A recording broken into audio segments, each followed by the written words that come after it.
The fifth chapter features tools, resources, and guidance for creating an inclusive environment for and avoiding the unnecessary segregation of English learners. Next slide, please.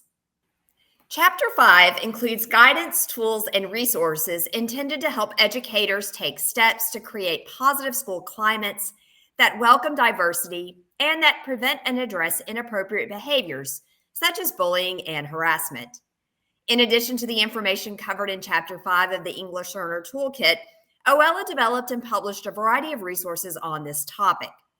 The Newcomer Toolkit is designed to help U.S. educators, elementary and secondary teachers, administrators, and other school staff who work directly with newcomer English learners, including asylees and refugees and their families. The Newcomer Toolkit has 5 chapters and contains an overview, sample tools, and resources. This resource has been updated, and the updated version of the Newcomer Toolkit features enhanced content and new educator tools and resources. The English Learner Family Toolkit was created to help English learner families understand and select education services that meet their child's needs. U.S. educators, elementary and secondary school teachers, principals, and other school staff can also share the toolkit as a resource for English learners and their families. Each chapter of the toolkit contains 5 sections: an overview, family and student rights, questions to ask schools, tips, and resources. Currently, the introduction and chapters 1 and 2 are published on the OELA website. Chapters 3 through 6 are under review and clearance. We hope to publish them soon. OELA also produced a variety of resources that feature information for fostering culturally responsive and inclusive school practices. The Culturally Responsive School Practices to Promote the Success of Native American English Learners webinar aims to increase awareness of the diversity that exists among Native American and Alaska Native English learners, and to identify and highlight the cultural and linguistic assets that these students bring to their school and their community. The Culturally Responsive School Practices to Promote the Success of Hispanic English Learners webinar focuses on the varied demographic and academic backgrounds, which are not always evident when students are collectively viewed as a group. It is critical to increase educators' awareness of the diversity that exists among English learners who are Hispanic, and to identify and highlight the cultural and linguistic assets these students bring to their school and their community. The Addressing the Impact of COVID-19 on Multilingual Learners and Their Social and Emotional Well-Being infographic explores the disproportionate impact and interrelated consequences that the COVID-19 pandemic has had on English learners' economic stability, educational opportunities and outcomes, and social, emotional, physical, and mental well-being. These resources and more can be accessed on the OELA website and through the links on the slide. Chapter 5 of the English Learner Toolkit provides users with the guidance on creating and monitoring an inclusive and welcoming environment for English learners. This slide features some of the main points from Chapter 5. In the toolkit, additional guidance and information on creating an inclusive environment for English learners are provided. We are now going to turn to our panel to discuss this topic further.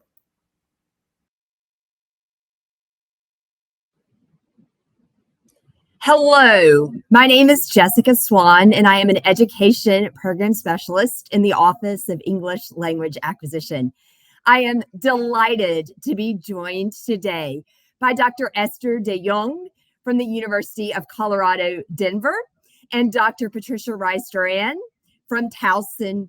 We are going to discuss how to create an inclusive environment for and avoid the unnecessary segregation of English learners. Thank you for being with us today. I'm going to start out with the first question, and I'll throw this one first to Dr. de Jong. Dr. de Jong, what are some leadership actions that district supervisors and school administrators need to take to ensure that English learners are not excluded or segregated from academic experiences? Thanks so much, and thanks for having me, and I'm pleased to be here. I would say the first thing is do the professional development yourself. I think it is so important that English language learner expertise exists not just in the classroom level, but also at every single decision-making level. We need to have that expertise at the table. So superintendents and curriculum directors and principals, they need to understand what works for English language learners, right? The other piece I think is so important is to recognize that simply putting English language learners in a mainstream classroom is not necessarily inclusive practice. We need to look at what is actually happening in that classroom. And so I think a new awareness of that is really important. And that means that we would like people at the district level to really think about programming that takes that into consideration. So I appreciate the emphasis on unnecessary segregation, right? So that there has to be an educational purpose behind, if we group students together, making sure that it's about quality and acceleration, and it's not about marginalizing and lowering our expectations. I think that's a very important messaging that district folks can do. Lastly, I would say it is so important for district leaders to emphasize that one size does not fit all. Students are very different at different levels. What we do for students who come with interrupted schooling will have to be very different than the kindergartner who may have grown up in the United States. And so recognizing that the distribution of resources, in order for that to be equitable, cannot necessarily be the same. And I'll stop there, and I look forward to see what Patricia adds to that. Thank you so much, Dr. Jong. Those are 3 great tips to start us off. What would you add to this, Dr. Doran? Well, I want to thank Dr. Jong for sharing that, and also to thank you for the opportunity to be here, and to thank our audience for taking the time to listen. I would agree, and I think another aspect of that that's also part of creating that kind of environment for students involves having a culture of high expectations. And leadership, I think, is really important in setting that tone. I think if the leadership of the building is willing to say, no, I believe our multilingual learners can achieve, I expect our multilingual learners can achieve, it places those students in a position to succeed. It also sets a tone through the building, and it frees up your ESOL teacher to do what he or she can do best, rather than having to waste energy kind of trying to set that tone in isolation, right? I think change and support and collaboration have to happen school-wide, and leadership is really important for that.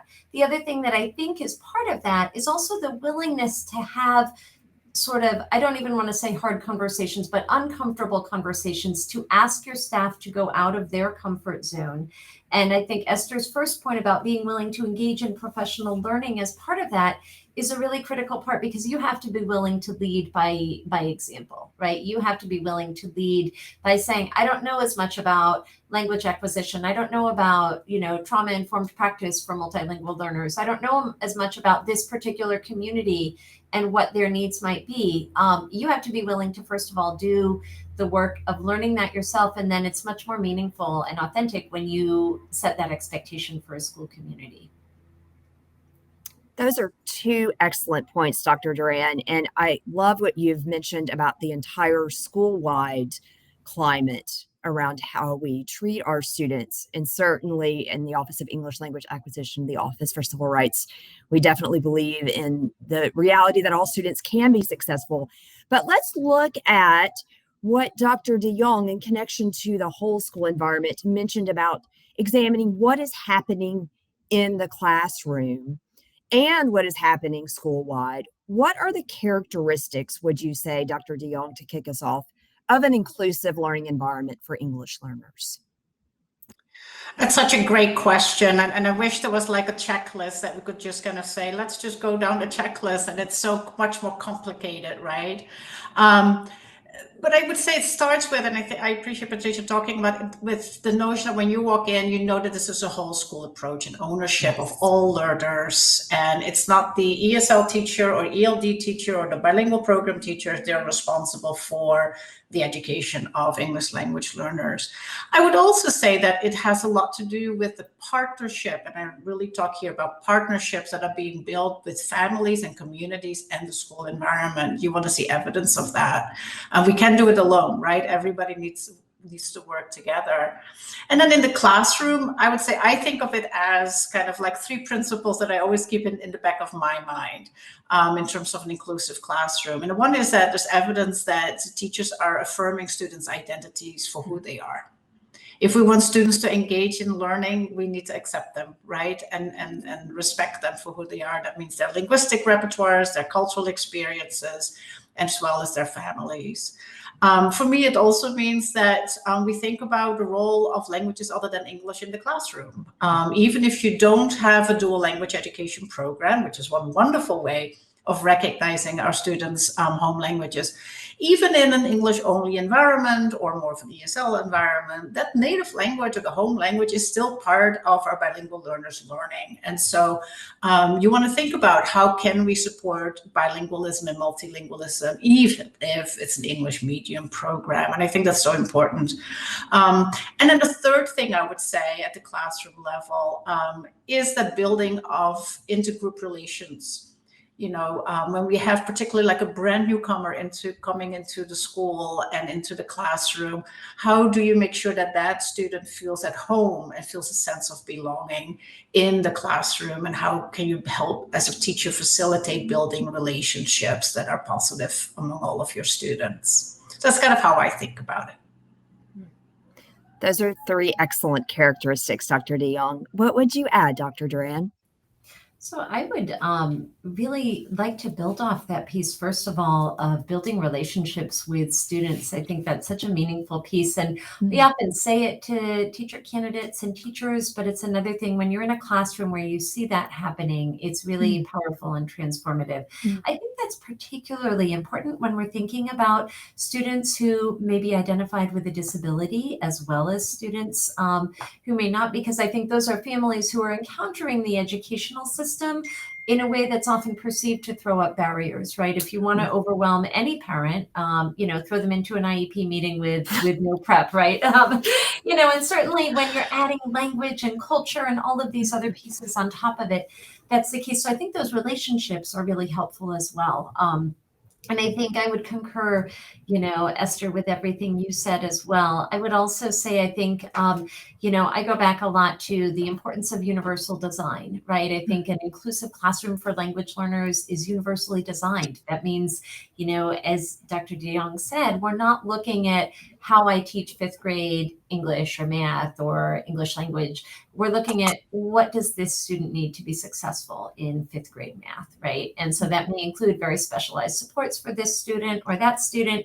It may include thinking at the very start about how we're going to scaffold really specific things like executive function and language, asking teachers to think about what that means for their class as a whole, as well as what does that mean for this student over here? I think the UDL guidelines are a great way to start thinking about that if teachers aren't familiar with sort of concrete ways to ask that question. Another way to think about it is, what are the barriers? What are the things that could get in the way of this student showing me knowledge about this subject? And starting there, okay, well, if spoken language is a communication, there is a barrier, let's have an assistive technology consult.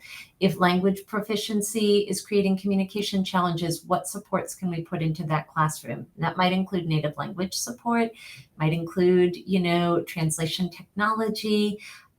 There's a variety, but I think it's individualized. And I think you have to have that commitment to sort of engineering the environment in a way that's going to support the needs of the students inside that classroom. Great points, Dr. Doran. And you've already touched on the next question a little bit, but I'm going to actually leave it with you. And I'm going to ask, what can schools do to create an inclusive environment? Are there practical tips that you could provide to our audience to really integrate this idea of inclusivity and, as Dr. DeYoung said, belonging and acceptance into the school? Go, Patricia, first this time. I'm keeping you on your toes this afternoon. You sure do. We can handle it. Yes, you can. I would say, I think part of that, goes back to culture, right? Your school culture is the first element in an inclusive environment. And we talk about this from a special ed perspective, when we talk about the difference between being a compliance culture or a student-driven culture, right? You can check all the boxes, you can follow all the rules. If you are not committed to students, if you're not committed to meeting them where they are and supporting them as they are and valuing who they are, then nothing else is really gonna matter. So I think that's a first and a given kind of a bedrock foundation, is that regard for students and that commitment to inclusivity of languages, of cultures, et cetera. So I think that's first and foremost in building that school culture. Within that, I think, having that high expectations, looking at your curriculum. I think curriculum is a piece we don't talk often enough about. I think in special ed, we're so focused on skills, but curriculum is a really important piece when we're talking about multilingual learners. And that involves sitting down with your team and saying things like, is our 7th grade math curriculum accessible to this population of students? Let's look at our textbooks. Let's look at the expectations on our quarterly assessments. What do our students need to meet these expectations? Sometimes, again, that involves us to, that requires us to really look hard and thoughtfully at things that we might have been doing for years without really thinking about it. So I think being willing to look at your curriculum as well as your practices is a really important part of that as well. And, the third thing I'd say, and then I'll defer in case Dr. DeYoung has other things, but I think school-wide, there are also things in terms of thinking about planning and scheduling, the way that we utilize resources and people and time, as well as the way we utilize curriculum and instructional practices. I think it's something we can really think about on the school level. So I'll send it over to Esther, and happy to elaborate if we have more time, but I'd love to hear what that was an amazing list though, Patricia. It's like, It wait a minute, was, what it am I going was. to add? What's my role here? I know you definitely have things to add. This is no, but it's a great list. And it's like, I'm checking off. Yeah, that's what I wanted to say too. But the other thing I think about just very kind of concretely is that when parents or students walk into your school, what do they see? And in what ways do they see their languages and cultures reflected in the environment, for example? And it's a very basic thing, but it's amazing to see how often we forget to represent and reflect and make multilingualism kind of visible in our school.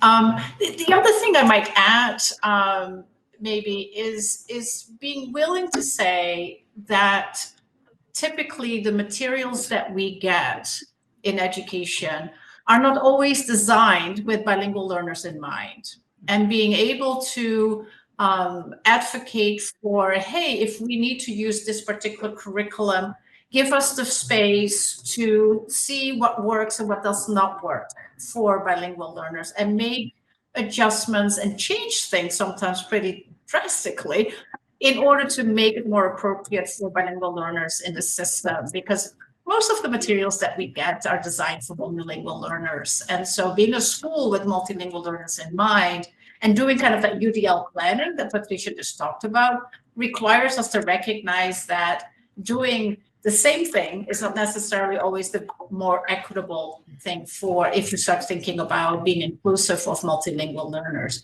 And that's kind of a little bit of a switch. I think that sometimes both teachers and administrators need to make. And then if we have just one more piece to that, which is more of an organizational part, kind of like what Patricia started thinking about in terms of scheduling. Oftentimes, principals have to manage these strands within schools, whether it's special education programs or an ESL or an ELD or a bilingual program, and really knowing how to bring all of those different pieces together so that students get the services that they really need, whether it's in English, in both languages, but it has to kind of all work together for all students in the school. So I just kind of add that maybe to that very strong list that Patricia already gave us. That's a beautiful point, Dr. DeYoung. There's a certain choreography to orchestrating everything that goes on in a child's education. And certainly, as you mentioned at the top of our conversation, one size does not always necessarily fit all. So there's a lot to coordinate. And I think that leads us to our fourth question, which is, And I'll start with you, Dr. DeYoung. What can districts do to increase capacity for staff who are responsible for scheduling English learners into specific courses that don't meet district requirements? For example, how do they go about supporting those staff who are trying to ensure English on the pathway to academic success? Yeah, and thank you for that question. I think that's such and I think Patricia already mentioned this notion of scheduling. I think we underestimate, typically when we talk about policies and practice and programming, how poor scheduling is to a school and how much scheduling determines what students can and cannot take. So I would say the first thing is that whoever does scheduling for the entire school needs to do that scheduling with English language learners in mind, and making sure that, for example, specialized English language development classes are not scheduled up against key other classes. So that would be one piece.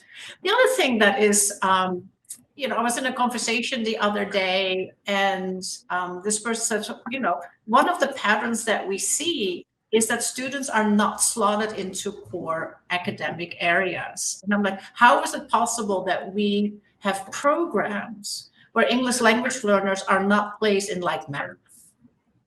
And so the assumption that because you have a low proficiency level, it means you cannot do advanced math, that has to be disconnected, right?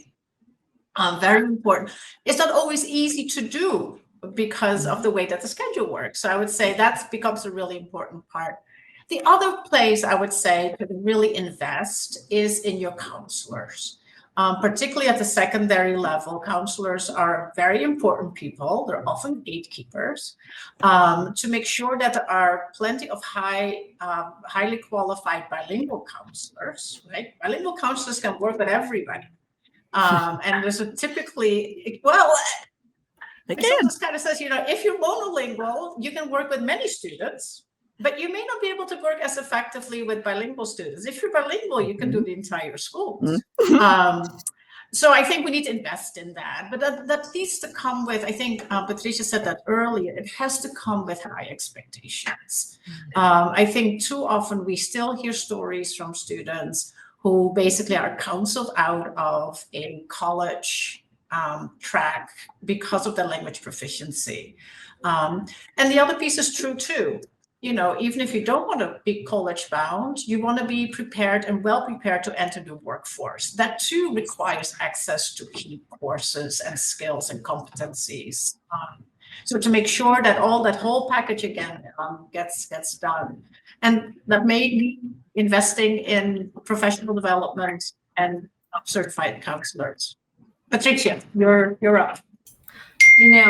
It's funny, as you were talking, I was thinking, because one of the things that I was thinking of going back to mention after the last question, and then you actually mentioned it again here, said something that made me think of it.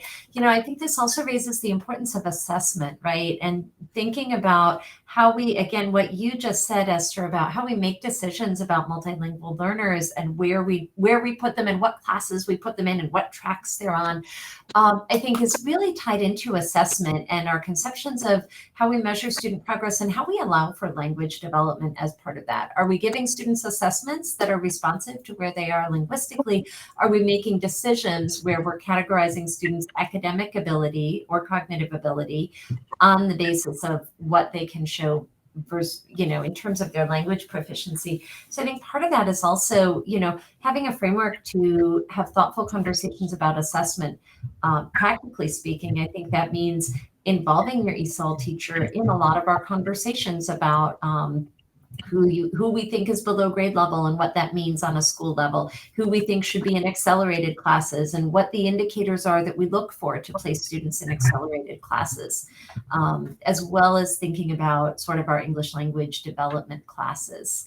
So, and that again, I think takes time. It really takes a commitment of resources, right? Because, time is a resource too. And what it really does is it really kind of goes back to your first question, Jessica, because I think it requires school leaders to say, you know what, this is a priority. This is an important enough priority that I'm going to release my ESOL teacher from bus duty because I need her to be in 7 different meetings, about or whatever that might look like. I'm going to allot extra time for IEP meetings or intervention meetings for my multilingual learners, even if I have to pay for extra subs on the other end. So I think it requires that prioritization of access and good decision making as well. Fantastic ideas, Dr. Doran. And I see that Jen has joined us. Jen, I know that this means that we're approaching the end of our session, but before I turn it over to you to close it out, I just want to extend my warm gratitude to Dr. Jong and to Dr. Doran. You were fabulous, such wonderful gifts to close this first day of this conference. Jen, over to you. Thanks so much. Thank you, Jessica. Thank you to our panelists again. What a great day. We had so much good information shared, and we really appreciate the engagement that you all had in the chat. And we look forward to seeing you tomorrow. So please do join us again. It's the same platform, and we'll be here and we'll start again tomorrow at 12:15. So thank you again.